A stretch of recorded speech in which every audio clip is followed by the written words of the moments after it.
উল্টাপাল্টা নিউজ থেকে খবর পড়েছি আমি মোহাম্মদ গ্লাস ফাঁকা। খবর পড়েছি আজ সকাল 2:11 খবর। আজ সকাল 11টার সময় একটি লোক চা খেতে গিয়ে চায়ের কাপের খুলে ডুবে মারা গিয়েছিল। লোকটির বয়স ছিল 43 বছর। বুড়িগঙ্গা নদীতে আগুন লাগার কারণে পানিগুলো পড়ে ছারকার হয়ে গেছিল। মাছের কোনো ক্ষয়ক্ষতি হয়নি বলে জানিয়েছেন আমাদের সাংবাদিকরা। বাংলাদেশ থেকে একটি প্লেন ড্রাইভ করে ইতালি যাওয়ার পথে কিছু মশার সাথে ধাক্কা খেয়ে 560 গজ পানির তলায় গাড়িয়ে যান বিমানটা এবং কিছু মানুষ আহত হন, কিছু মানুষ নিহত হন।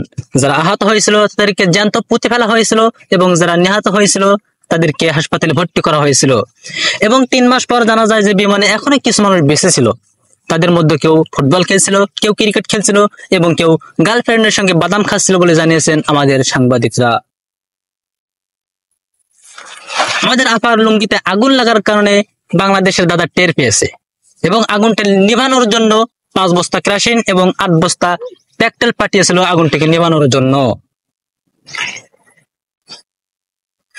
একটি লোক জঙ্গলে যাওয়ার জন্য রাস্তা দিয়ে নৌকা চালিয়ে যাচ্ছিল।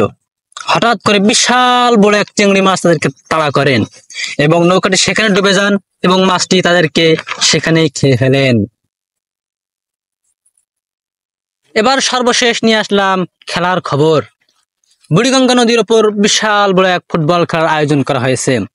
একদিকে আছে ছাগলের দল, আরেকদিকে আছে মোরগের দল এবং খেলার সর্বশেষ ফলাফল জানা যায় যে মোরগের দল 8টি গোল খেয়ে 12টি ডিম পেড়ে মাঠ থেকে বিদায় নিলেন।